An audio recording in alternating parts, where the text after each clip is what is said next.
But the other thing that went down is, you might recall, I wrote a story about what was going on over in Dota, and I don't often cover Dota stuff.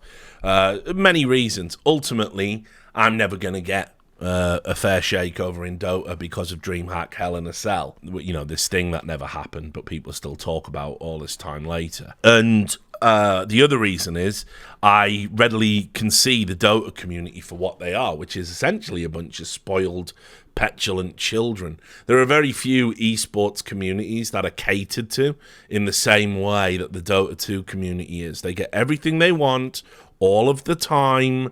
They complain about everything, and Valve pander to them to a greater degree than any other community in any other game that they've made. You can't even be a member of broadcast talent and say this player made a mistake, because then all the LARPing 10k MMR fucking losers on Reddit go, well, what do you know? What do you know? What do you know? You're just a caster. What are you? Are you a herald? Are you an ancient? What do you know? You can't say that about mind control. And it's like, guys, like, it's an objective mistake. Like, you definitely can point that out, but they don't like it. They have a particular penchant for attacking with any woman they don't like. Effie's seems to get away with it because of her anime laugh, but they every other woman that seems to, and the fact she is high MMR, but the every other woman that's worked in that talent pool has had a fucking crucible of hatred, which they insist is just because they're bad at their jobs. But me, a professional person who has to hire these people and finds them to not only be good at their jobs, but, you know, extremely good at their jobs, my opinion doesn't count, apparently. So anyway, there's no point in ever sort of engaging with the Dota community. They're just a bunch of fucking, it's like, it's got a real elitist incel-y vibe over there.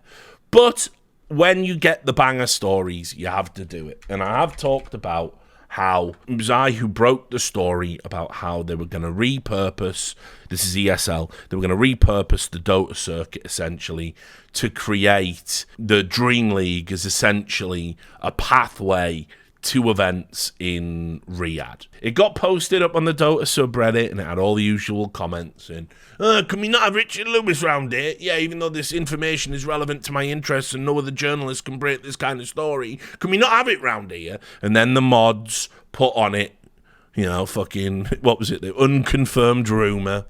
Yeah.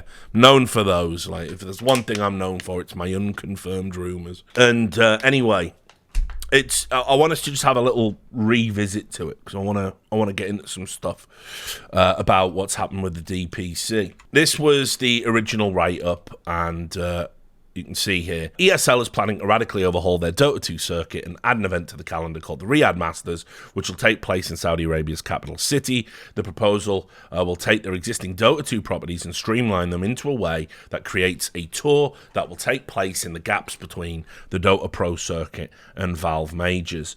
ESL staff members distributed a deck, a summarized presentation highlighting key information to teams at the Lima Major as a pitch for this new idea. The proposal spanned the next 2 years and promised a greatly increased prize pool as well as an overhaul of the world ranking system. It also commits to providing teams with financial incentives for participation, although the specifics of that were not included. So this essentially has led to, well, I believe it's led to the move that Valve took the other day, and we'll get into why in a second. But just so you understand it, in case you don't follow Dota, basically ESL is owned by the Saudi Arabian Public Investment Fund. Stop me if you've heard this one before. And as part of their ongoing commitment to the Saudi Arabian Public Investment Fund, the Saudi Arabian PIF has said to them, we want you to get us to a position where in 2025, essentially, there's a major event, if not a final, of your events in Riyadh. And these will go all year round. They won't just be at Gamers 8. They'll be all year round. That's basically the internal plan that's going on at ESL right now. You're going to see more events in Riyadh, not less. You are going to, ultimately Riyadh, because no one's standing up to Saudi Arabia and their terrible human rights record and everyone's taking the money, Riyadh is now the capital of esports. That's it. It's not just the Saudi capital, it's the capital of esports. That's the play. That's why Saudi's here. They want it to be the go-to destination for esports. They're even folding some esports properties into Neon behind the scenes. So it's pretty ridiculous. So when this deck was going around, I was super careful about which part of it I showed, because, as you know, under something that they call internally the Richard Lewis rule, they're always trying now to, when they distribute documents, they put little typos in, they put little symbols in the side, they put little specs. They're always trying to find where the leaks might be. So it's not a case of I can just obtain documents and then throw them out there into the public domain. I have to go through them with a fine-tooth comb, sometimes literally with a fucking magnifying glass, to make sure of like any little specks or imperfections or typos, and then I can't include them in any of the reporting I do. So, that's just where we're at. But anyway, so I was able to get this deck when the Lima Major was going on, and the issue that immediately became apparent to me was this, and I didn't show this in the report because it sort of wasn't relevant. But here, I'll just drag and drop it here.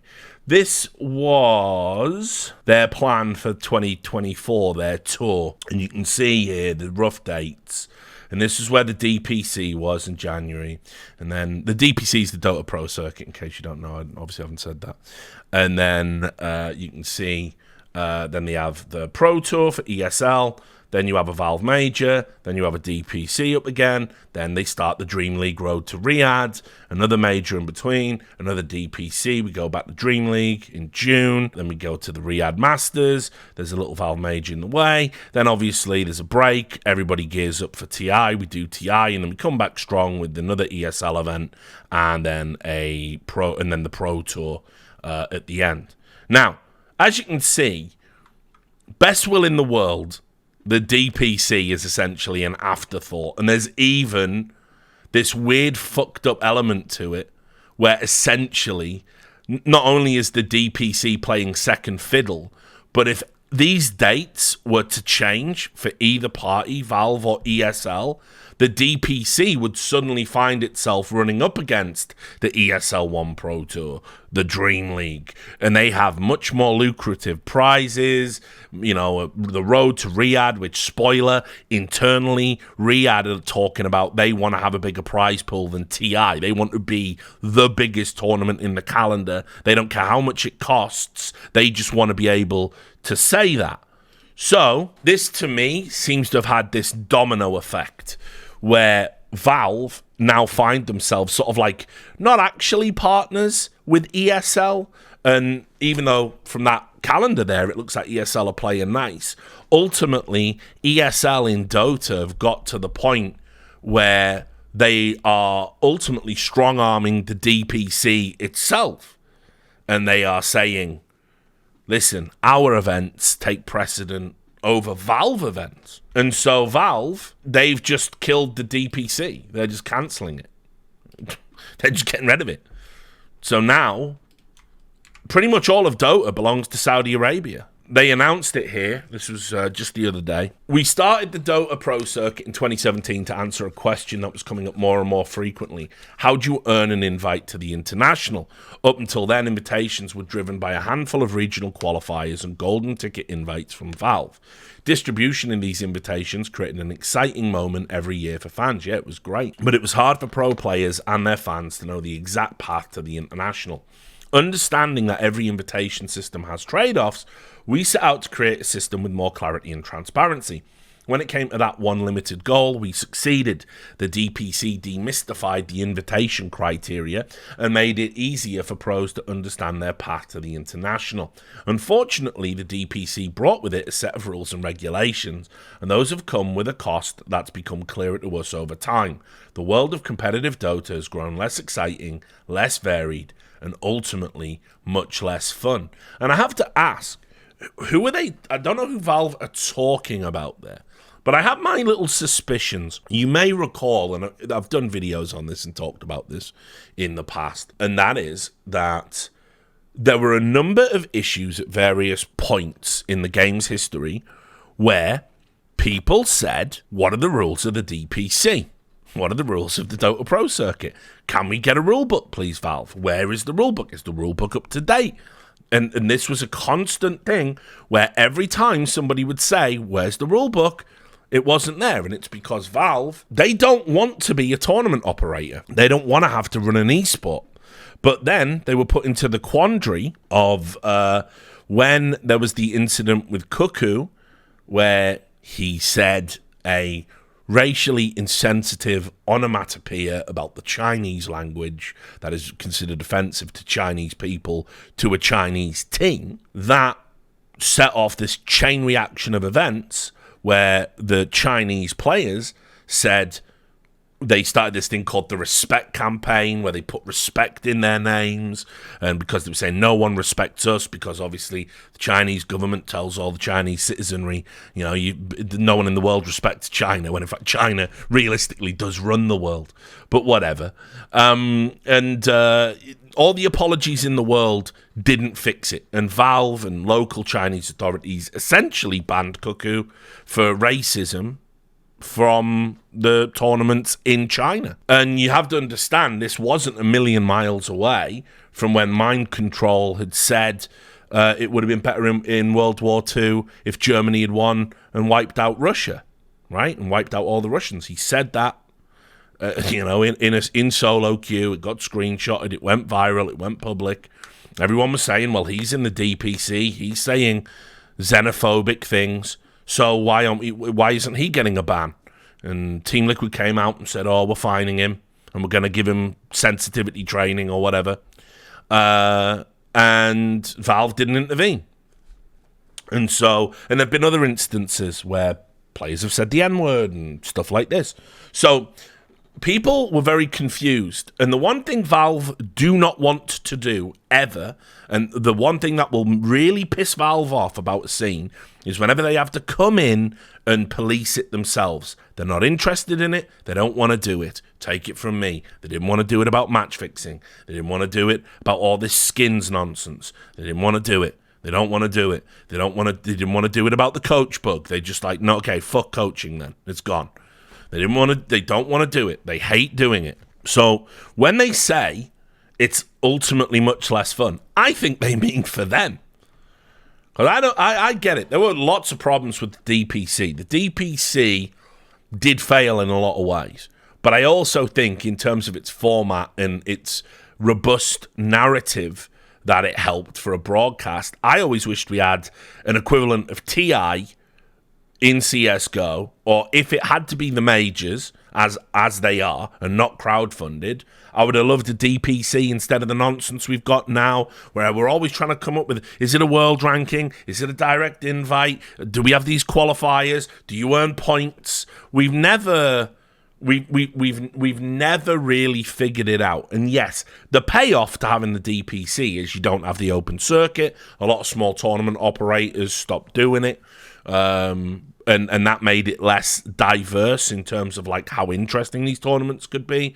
But you also have to understand, and I know people don't get this, the big teams don't want to play in the small tournaments. I know this. I tried to run one. I won't name names here because it'd be unprofessional. But when we were running our Dota tournament, we reached out to a ton of top names, and you know what they all wanted? Appearance fees. Massive, massive appearance fees. They wanted appearance fees that were bigger than first prize at the fucking tournament. So let's not pretend for a single fucking second that those big teams would go and support a smaller tournament. It's all about TI. It's all about TI in the majors for them.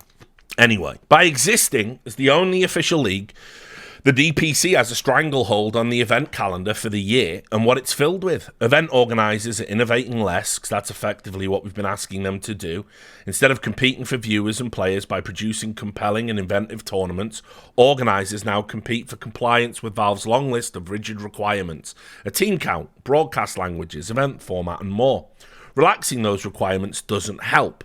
No matter how well intentioned our event specifications or the actions of the event organisers in meeting them, it distracts from what these goals of these events used to be, showcasing Dota in the most entertaining way possible, enticing players to participate and the audience to watch. The best world is the one where event organisers aren't competing for our attention, but for yours. I agree with that. Dota was sort of interesting when it was like you went into the client and there was an event and you bought a ticket and you got some free shit and you could watch the game like that. That used to be good. But the problem Valve have got now by getting rid of the DPC here is there isn't anyone left.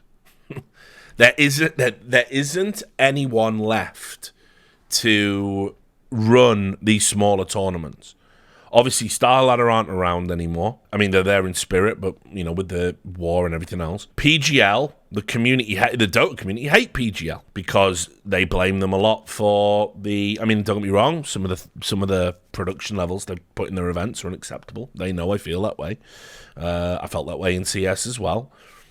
But obviously, they work within the margins. And they're disproportionately held up because of their relationship with Perfect World in China. So the community doesn't like PGL. So who have we got?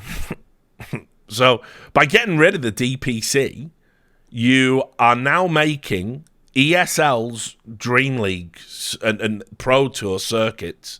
You're now making that the Premier Dota Tour.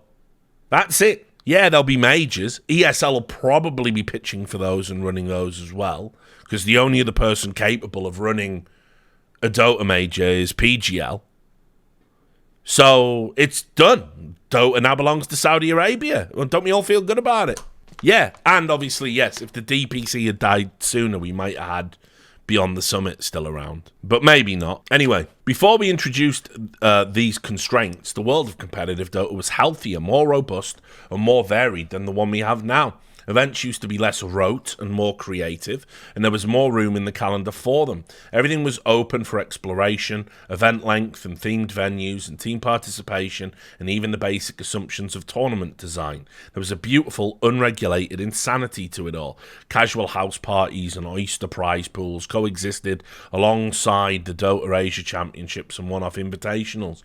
It would be too simplistic to say that the slow drift of the Dota competitive scene away from this focus on fun and creativity towards the sterile, near monoculture of today is entirely the fault of the DPC, but the DPC has generated significant pressure and incentives that led us here. The Dota community has decades of grassroots experience coming up with innovative and entertaining ideas, and right now the DPC is getting in the way. So with that in mind, we're ending the Dota Pro circuit. 2023 will be the final DPC season. Competitive Dota predates the DPC by many years and will continue long after. The International will continue as well. We're already working on the International 2024. And next year, we'll be talking more about how invitations to that event will work. But for now, we're going to return our focus to this year's event, which unbelievably is only 4 short weeks away. So it's classic Valve framing, because it essentially makes it sound like, yeah, we did a series of experiments. We've looked at the data. We've now concluded, actually, that these experiments didn't really work. So we're just going to stop doing the thing that we did, and we think it's going to be better. But the problem you've got is there's no going back. There's no going back to the good old days of Dota, because it presumes something that isn't true. And what it presumes is that, in the absence of the DPC, we'll grab that month there when no one's running an event now, and my company will run a Dota event. There's no one's going to be doing that. I mean, you might get one or two. I don't want to say no one and then have it, taken as Richard said no one, and he meant it literally this time. But it's not a value prospect. It's not a value prospect for anyone that isn't already running the tournaments. Like, no independent tournament operator is thinking, if I wanted to run an esports event right now, I would definitely run a Dota event. That would be the one that will make me all the money, all the cheddar. Of course it's not. I mean, people don't even, then you've got the whole problem of you can't take certain types of sponsor with a Dota event, because the community, they cry about it. They will watch the Riyadh Masters, but if you're sponsored by GGBet, why have we got Gamba sponsors? Gamba ruins lives. Not like tyrannical regimes that kill people. They don't ruin lives. That's just politics, and we must keep that out of esports. But now let me tell you about the societal ills of gambling, as if that was somehow apolitical. That is the average Dota moron, unfortunately. So, you know, when you think gambling is worse than genocide, then, you know, what can you do with that fan base? So the type of sponsor you might be able to get to run an event is there, but then if you take it on, people won't watch, people will boycott, you'll get all the negative Reddit attention. It's tricky. And then you've got the fact that the endemic Dota tournament operators, people who would have loved to be running these events, all the studios. I always forget the name of Suns Fan Studio. But, you know, Beyond the Summit and the Suns Fan Studio, what was that called?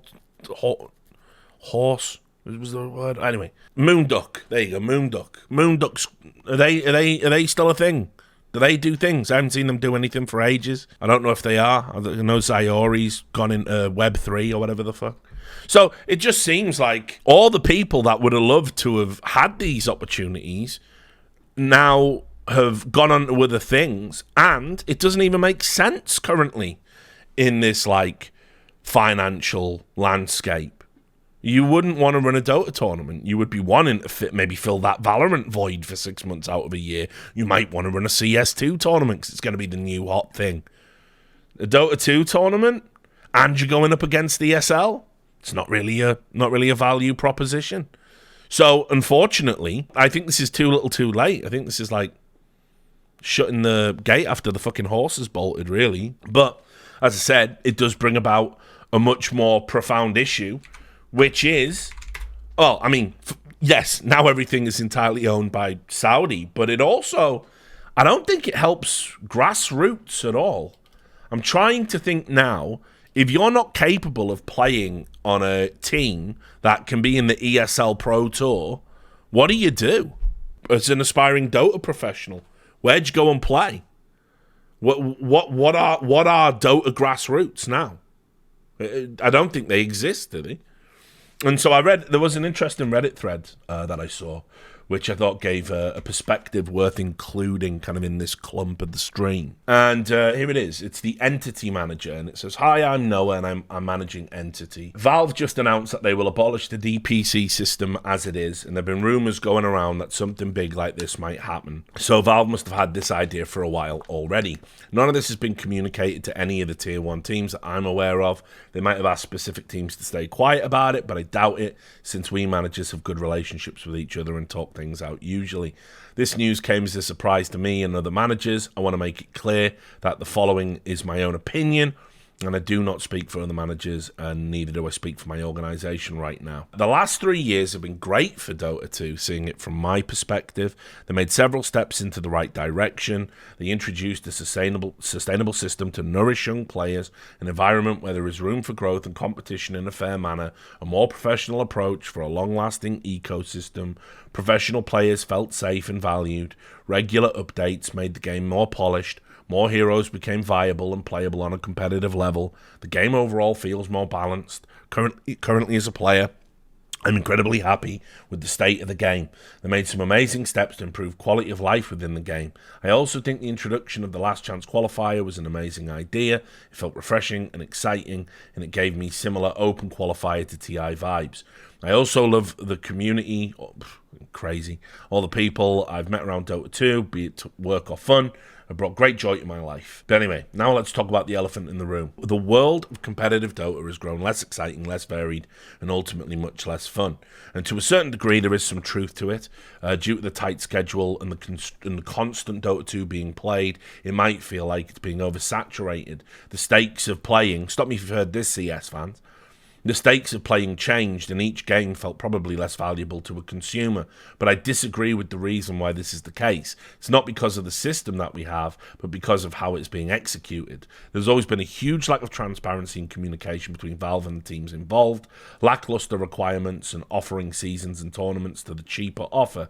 I have no insights into this, but this is how it feels. How come the quality of production and organisation of said tournaments have barely improved? I felt like we made small steps of improvement in the right direction, and I was hoping they would polish it out over the next couple of years. Where is this sudden change of heart coming from? Why is it so hard to become something more than just a game publisher? And the reality is because Valve just have no interest in it. They don't want to run the esports side of things. There is no eSIC now. eSIC's a bust. I mean, listen, I don't know if that's true. It's not true on a very technical sense, but we've had all this Dota match fixing, right? In the eSIC are overwhelmed. I haven't seen them make a ruling about anything, in ages. CSPPA is obviously dead as well, but that's not relevant here. There doesn't seem to be any sort of regulatory element to it. Valve don't want to be that, but by virtue of running this pro circuit, they have to be. And remember, it's not just like a little bit of a tournament every now and then. It goes DPC, major, other people's ESL event, DPC, major, ESL event, TI, and so it's a lot of work, and I just don't think they want to put that in anymore. They'd much rather be outsourcing the esports side of things and doing what they've been accused of neglecting for years, which is updating the game, putting content in the game. I mean, put it this way, you would be hard pushed. You would have to be a hardcore Valve hater. You would have to really be one of those like petulant Dota, idiots to sort of look at what they've done since they've updated the game and added all the, the extra shit, the tormentors, the increased map size, and then look at the updates they've made, sort of fighting toxicity and the changes they've made to the armory and how it's easier to cycle through all your fucking, skins and sets and all that now. Easier to interface with the market and find what's available and what isn't. And all of those quality of life improvements have been really great for the game. And just for the game. Not the esports side of the game, but just for the game. And it's crazy to me to think for a sort of second that if you're a casual, you would want to trade off that for them investing their time and effort into running the esports side of things, which is non-sustainable anyway, and it cannot even be done consistently. What is the point? Valve are never going to penalize a Chinese player for anything. When we had the newbie match fixing thing come out, former newbie, the newbie players, Valve didn't make an official determination on that for months because they had to get their queues, right? So what's the point? What's the point in them running it? They can't. So, I don't know. Speaking as a filthy casual, I definitely prefer Valve focused on the game rather than running the esports side of things. It's just a shame they sort of arrived at that conclusion a little bit too late, because they sort of essentially killed the grassroots side of the scene and then went, oh yeah, we want the grassroots side of the scene back. Then he goes on to address the points and say, we want to showcase Dota in the most entertaining way possible. To me, this sounds like they say it's not their responsibility to make it entertaining, but the TO's responsibility. Now, this can only be achieved with an open market where TOs compete for our entertainment. Again, I disagree. It's their game. It's in their best interest to invest effort and care into it.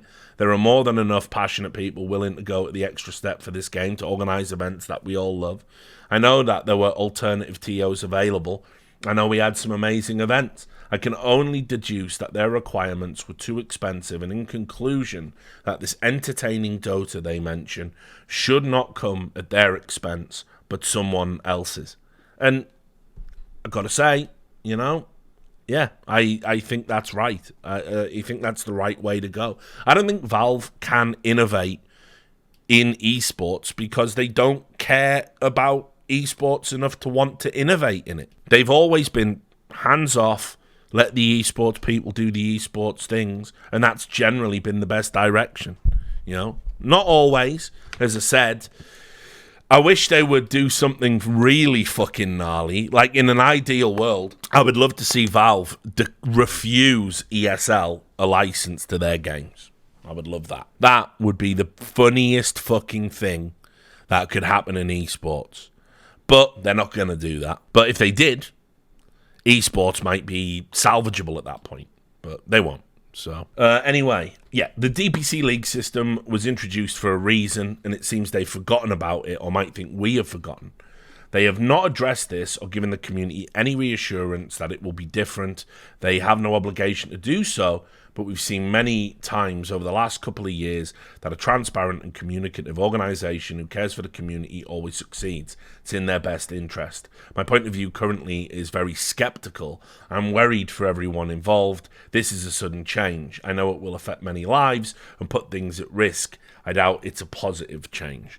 Now, the one downside to this, just from sort of like, again, looking at it in terms of an ecosystem, you do lose the grassroots of Dota. You do basically make it now.